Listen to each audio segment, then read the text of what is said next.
जय हिंद दोस्तों, मेरा नाम है प्रमोद और हमेशा की तरह फिर से आप सभी का इस वीडियो ट्यूटोरियल में वेलकम करता हूं। साथियों, आज की इस वीडियो सीरीज में हम डिस्कस करेंगे जनरल साइंस के 10 most important questions with explanation, जो कि वन डे कॉम्पिटिटिव एग्जाम्स के पॉइंट ऑफ व्यू से अति महत्वपूर्ण हैं। तो चलिए फिर शुरू करते हैं मोस्ट इम्पोर्टेंट क्वेश्चंस की इस प्रैक्टिस सीरीज को। तो इसमें जो हमारा पहला प्रश्न है, चलिए देख लेते हैं। इसमें पहला प्रश्न है, पदार्थ की सबसे छोटी इकाई क्या है। इसमें हमें 4 ऑप्शन दे रखे हैं। पहला है अणु, दूसरा है परमाणु, तीसरा हमारा सेल, चौथा है इलेक्ट्रॉन। ठीक है, तो अणु जो होता है इसको हम इंग्लिश में मॉलिक्यूल बोलते हैं, मॉलिक्यूल। और इसमें जो परमाणु होता है इसे हम एटम बोलते हैं, और जो सेल होता है इसके हम सेल ही बोलते हैं। जो चौथा इलेक्ट्रॉन, इसको भी हम इलेक्ट्रॉन ही बोलते हैं। तो इसमें जो हमारा करेक्ट ऑप्शन हो जाएगा, option number B correct option हो जाएगा। ठीक है, चलिए इसका हम एक्सप्लेनेशन देख लेते हैं कि इसका जो ऑप्शन नंबर बी है किस प्रकार से सही है। ठीक है, तो उसका एक्सप्लेनेशन है, परमाणु पदार्थ की सबसे छोटी इकाई है जो किसी तत्व के रासायनिक गुणों को बनाए रखता है। ठीक है, तो इसका ये रहा एक्सप्लेनेशन।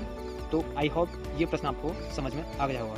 ठीक है, इसीलिए जो है इसका option number B correct option हो जाएगा। ठीक है, अब चलते हैं अगले प्रश्न की तरफ। अगला प्रश्न हमारा क्या है, बल का एसआई मात्रक क्या है। ठीक है, तो इसमें हमें 4 ऑप्शन दे रखे हैं और हमें पूछा है what is the SI unit of force. ठीक है, तो इसमें जो पहला ऑप्शन है वो है हमारा न्यूटन, दूसरा है जूल, तीसरा हमारा पास्कल, चौथा है हमारा वाट। तो इसमें जो हमारा करेक्ट ऑप्शन हो जाएगा, option number A correct option हो जाएगा। ठीक है, न्यूटन जो है बल का एसआई मात्रक है, और जो हमारा दूसरा है जूल, ये जो है कार्य यानी कि वर्क का एसआई मात्रक क्या है, जूल। उसके बाद हमारा आता है पास्कल, ये हमारा दाब यानी कि प्रेशर का एसआई मात्रक है। उसके बाद आता है वाट, ये जो है शक्ति यानी कि पावर का एसआई मात्रक क्या है, वाट। ठीक है, आई होप ये प्रश्न आपको समझ में आ गया होगा। अब हम थोड़ा इसका जो है एक्सप्लेनेशन यानी कि व्याख्या को देख लेते हैं। क्या है व्याख्या, चलिए देखते हैं। इसमें देखते हैं, बल का एसआई मात्रक न्यूटन है, जिसका नाम सर आइजैक न्यूटन के नाम पर रखा गया है। ठीक है दोस्तों, जितने भी एसआई यूनिट होते हैं उनको जो है, जो भी साइंटिस्ट होते हैं वो उनको जिन्होंने खोजा होता है उसको, वो जो है उन्हीं के नाम पर उसका यूनिट रख दिया जाता है। ठीक है, इसीलिए ज़्यादातर यूनिट्स के जो नाम हैं वो साइंटिस्ट के नाम पर ही रखे गए हैं। ठीक है, इसीलिए ऑप्शन नंबर ए यहाँ पे जो है करेक्ट ऑप्शन हो जाएगा। ठीक है, चलते हैं अगले प्रश्न की तरफ। अगला प्रश्न क्या है हमारा, घनत्व की गणना करने का सूत्र क्या है। ठीक है, तो इसमें हमें 4 ऑप्शन दे रखे हैं।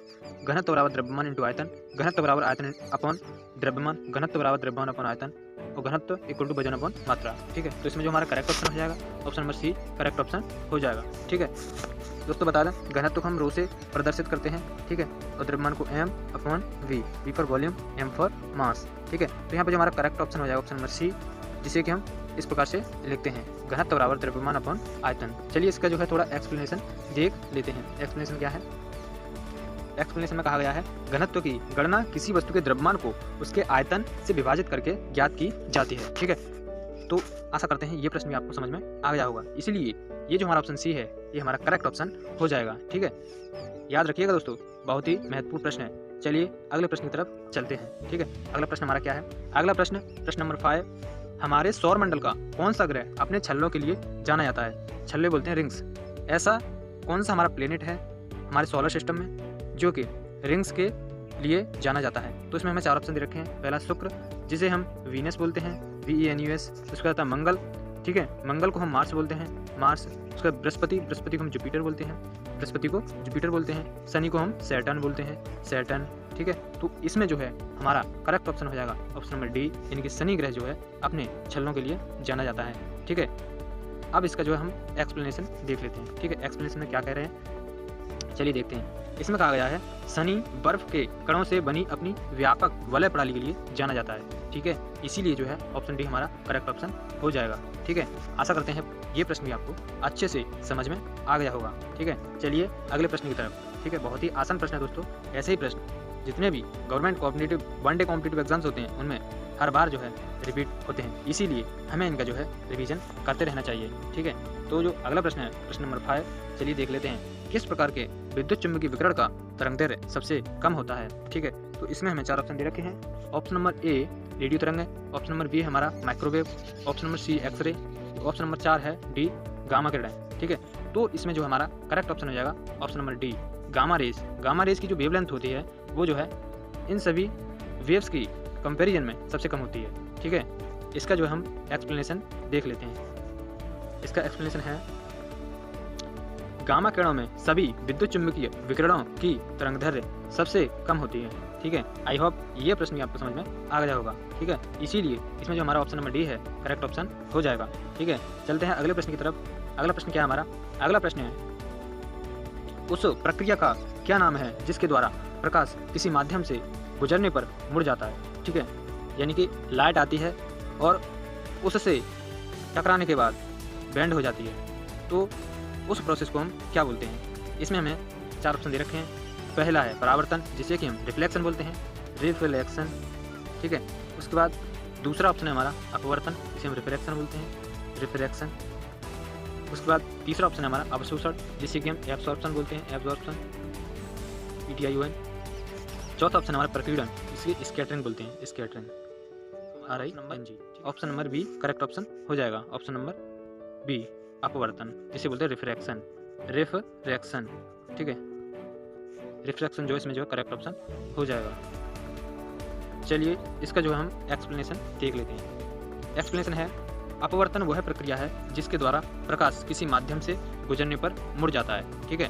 तो ये है हमारे प्रश्न का एक्सप्लेनेशन यानी कि व्याख्या, ठीक है। तो इसीलिए जो है हमारा option number B correct option हो जाएगा, ठीक है। आशा करते हैं दोस्तों यह प्रश्न आपको अच्छे से समझ में आ गया होगा, ठीक है। इसे जो है इरेज कर देते हैं। उसके बाद चलते हैं अगले प्रश्न की ओर। अगला प्रश्न है प्रश्न नंबर 7, ठीक है। क्या कहा गया है इसमें? उस कण का क्या नाम है जिसमें धनात्मक विद्युत आवेश होता है, ठीक है। यानी कि पॉजिटिव इलेक्ट्रिक चार्ज जिसमें होता है, उस कण का क्या नाम है? तो इसमें हमें 4 ऑप्शन रखे हैं। पहला प्रोटॉन, दूसरा इलेक्ट्रॉन, तीसरा न्यूट्रॉन, चौथा फोटोन, ठीक है। तो प्रोटॉन जो है इसमें हमारा करेक्ट ऑप्शन हो जाएगा, ठीक है। प्रोटॉन को हम किससे डिपिक्ट करते हैं? प्रोटॉन को हम P से डिपिक्ट करते हैं, ठीक है, P+। इलेक्ट्रॉन को हम E-, उसके बाद न्यूट्रॉन को N0, फोटोन को H न्यू, ठीक है। तो आई होप ये प्रश्न आपको समझ में आ गया होगा। फिर भी इसका जो है हम व्याख्या देख लेते हैं, ठीक है। इसे इरेज कर देते हैं। व्याख्या क्या है चलिए देखते हैं। प्रोटॉन एक सकारात्मक यानी कि पॉजिटिव विद्युत आवेश रखते हैं, इलेक्ट्रिक चार्ज रखते हैं और एक परमाणु की नाभिक में पाए जाते हैं, ठीक है। कौन? प्रोटॉन, ठीक है। तो इसीलिए जो है हमारा option number A correct option हो जाएगा। आशा करते हैं दोस्तों यह प्रश्न आपको अच्छे से समझ में आ गया होगा, ठीक है।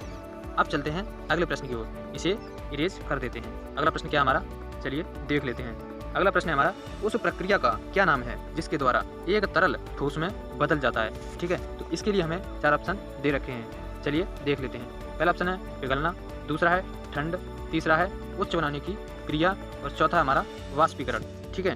तो तरल से ठोस यानी कि लिक्विड से सॉलिड में चेंज हो रहा है, तो सिंपल सी बात है। इसमें जो हमारा ऑप्शन नंबर बी जो है करेक्ट हो जाएगा। ठंड को हम फ्रीजिंग बोलते हैं। क्या बोलते हैं? फ्रीजिंग, यानी कि लिक्विड से सॉलिड में चेंज होने की प्रोसेस होती है, उसे हम फ्रीजिंग बोलते हैं। तो इसमें जो हमारा ऑप्शन नंबर बी जो है करेक्ट ऑप्शन हो जाएगा। ऑप्शन नंबर ए पिघलना, जिसे को हम मेल्टिंग बोलते हैं, मेल्टिंग। और ऑप्शन नंबर सी उच्च बनाने की क्रिया, जिसे हम ऊर्ध्वपातन और इंग्लिश में सब्लिमेशन बोलते हैं। क्या बोलते हैं? सब्लिमेशन। इसमें जो हमारा ऑप्शन नंबर डी है उसे हम वाष्पीकरण यानी कि वेपोराइजेशन, ठीक है, वेपोराइजेशन बोलते हैं दोस्तों, आप समझ सकते हैं, ठीक है। इसके बाद हम चलते हैं इसकी व्याख्या यानी कि एक्सप्लेनेशन के बारे में। चलिए देखते हैं एक्सप्लेनेशन क्या है। एक्सप्लेनेशन में कहा गया है हिमीकरण यानी कि फ्रीजिंग वह प्रक्रिया है जिसके द्वारा कोई द्रव यानी कि लिक्विड सॉलिड में बदल जाता है यानी कि चेंज हो जाता है, ठीक है। इसीलिए जो हमारा ऑप्शन नंबर बी है इस क्वेश्चन का करेक्ट ऑप्शन हो जाएगा, ठीक है। आशा करते हैं दोस्तों यह प्रश्न आपको बहुत अच्छे से समझ में आ गया होगा, ठीक है। इसे इरेज कर देते हैं और बढ़ते हैं अगले प्रश्न की तरफ। हमारा अगला प्रश्न है प्रश्न नंबर 9, ठीक है। क्या पूछा गया इस प्रश्न में चलिए देखते हैं। इस प्रश्न में कहा गया है उस प्रक्रिया का क्या नाम है जिसके द्वारा ठोस द्रव में बदल जाता है, ठीक है। तो क्वेश्चन सेम है, लेकिन पहले जो था लिक्विड को सॉलिड में बदलने का प्रोसेस पूछा गया था, लेकिन इस प्रश्न में सॉलिड से लिक्विड में चेंज करने का जो प्रोसेस है उसके बारे में पूछा गया है, ठीक है। तो चलिए देखते हैं। इसमें हमें जो है 4 ऑप्शन दे रखे हैं। पहला है पिघलना, जिसे कि हम जो है मेल्टिंग बोलते हैं, ठीक है, मेल्टिंग। उसके बाद हमारा जो दूसरा ऑप्शन है ठंड, जिसे हम फ्रीजिंग बोलते हैं, फ्रीजिंग, ठीक है। उसका हमारा तीसरा ऑप्शन आता है उच्च बनाने की क्रिया, जिसे कि हिंदी में ऊर्ध्वपातन भी कहते हैं और इंग्लिश में सब्लिमेशन। क्या बोलते हैं? सब्लिमेशन, ठीक है। उसके बाद हमारा आता है ऑप्शन नंबर डी वाष्पीकरण, जिसे कि हम वेपोराइजेशन बोलते हैं। क्या बोलते हैं? वेपोराइजेशन। ठीक है, इसमें जो हमारा करेक्ट ऑप्शन हो जाएगा ऑप्शन नंबर ए इस क्वेश्चन का करेक्ट ऑप्शन हो जाएगा। ठीक है, इसे हम इरेज कर देते हैं। इसमें option number A correct option हो जाएगा। तो कैसे हो जाएगा, चलिए इसका एक्सप्लेनेशन देख लेते हैं। क्या है एक्सप्लेनेशन? पिघलना वह प्रक्रिया है जिसके द्वारा ठोस द्रव में बदल जाता है। ठीक है, जिसको कि हम इंग्लिश में मेल्टिंग बोलते हैं। इसीलिए इसमें जो ऑप्शन नंबर ए है करेक्ट ऑप्शन हो जाएगा। आई होप ये प्रश्न समझ में आ गया होगा। ठीक है, चलते हैं इस अभ्यास सीरीज के अंतिम प्रश्न की तरफ।